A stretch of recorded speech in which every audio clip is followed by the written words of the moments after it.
Alright, I just want to talk about Ikaris for a second. I hate to build hype this early, but I am hyped. I am on the hype train, dude. I am so excited. And I just want to talk about why real quick. I don't want to make this too long, but I just want to cover like all the reasons why I'm so hyped for him. So stats just real quick, normal, not gimped. That's amazing. And so I'm not going to talk about everything, not like the defensive stuff. I don't care about that. The SIG is pretty useless as well, so I'm not going to really talk about it either. But I just want to talk about why I'm so excited. So the first thing is his energize is pretty crazy. And it's not because like you get a maximum of 10, right? But it's not like each one increases it by a certain amount. No, it's like if as long as you have one, you get the bonus of like having all of them.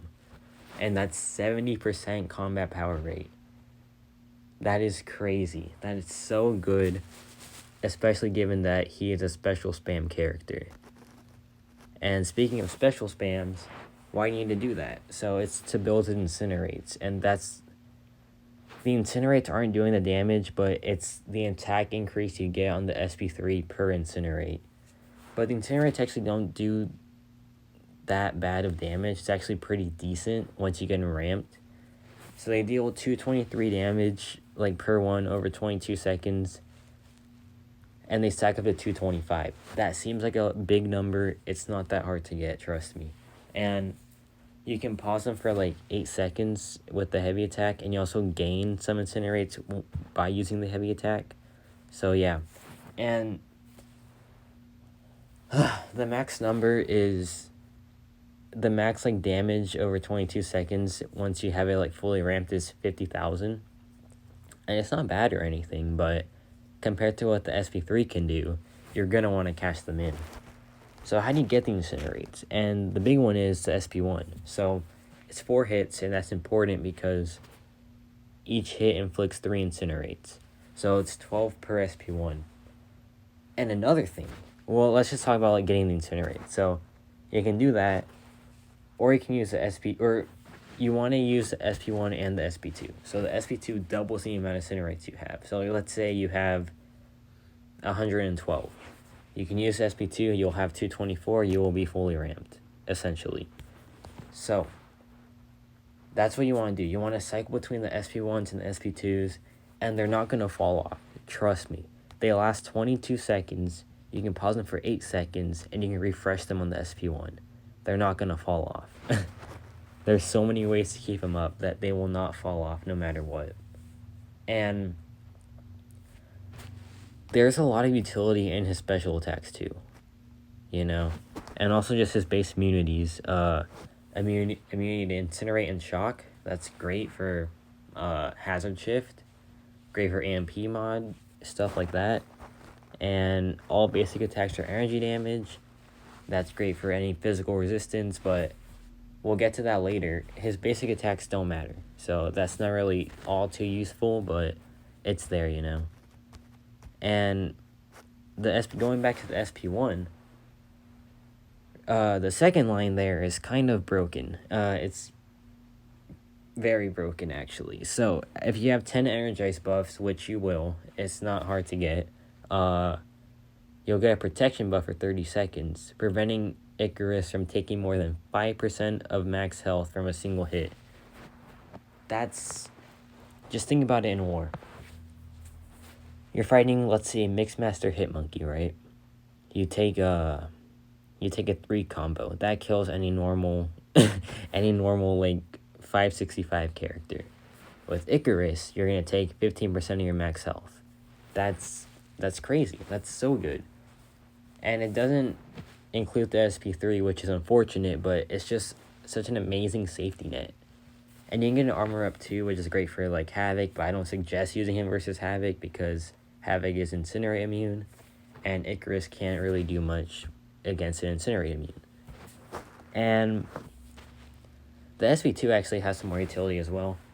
You can go unblockable, which is just always great to have no matter what. And you can also get up to 3,150 physical resistance for 30 seconds. So he's going to be a tank. You're not losing more than 5% of your max health, and you have that much physical resistance and armor. So that is just amazing.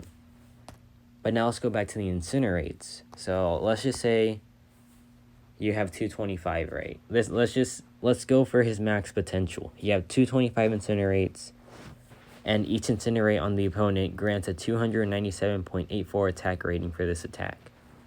And you can go to the other line, you get a bonus 744.6 attack rating per unique buff on Ikaris. And so I've done the math, and I've done like the reading, and you can get a max of 6 unique buffs before launching it. The protection, the energize, the armor, the physical resistance, the unblockable, and the dex. You can just dex and then launch it. So 6 unique buffs, 225 incinerates. What will that look like? What will be the attack increase? 71,000. And I don't know what that looks like on an SP3, but I imagine that nothing in practical health pools will survive. I'm talking like Act 7 bosses, stuff like that. Like, of course, in Alliance War, you're not going to need 225 incinerates. But just, like, think of that potential. That, like, it basically guarantees... Oh, wait, one more thing. If you didn't think that was enough for any reason, read the first 2 words there. True damage. So, what's true damage, you ask? I think it's best explained if I paint a picture. So, let's say you're fighting a 90% armor up Ultron, right? And you get your max incinerates, you get your max buffs. So when you launch the SP3, it's going to set that armor to 0. Ultron will have no armor, and you'll have no resistance, because true damage ignores all armor and resistance. So this basically just guarantees no matter the armor or the resistance, you're going to one-shot them. You're going to kill them. And that's just broken. The only way you can stop Ikaris is by a damage cap or being immune to incinerate. And that's not a lot of scenarios.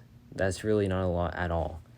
Like, and even in like Abyss, where you can't really like end them with the SP3, you're gonna have 50,000 incinerate damage over 22 seconds. So you can just like play around it. But I still don't think it's gonna be the best for Abyss anyway. But the fact that you have 70,000 attack and it's true damage, so you ignore all resistance and all armor, that's just broken. That's literally broken. You're gonna kill anything. And it's not gonna take that long to ramp, because you're gonna have 70% combat power rate at all time. Like, just on paper, this guy seems incredible. He seems like an incredible damage dealer and an incredible tank. Like, the best of both worlds. So that's why I'm so excited for him. I'm definitely going to go for him in Arena. And I'm going to buy, like, both early access bundles. I hopefully get him early so I can make just so much content on him.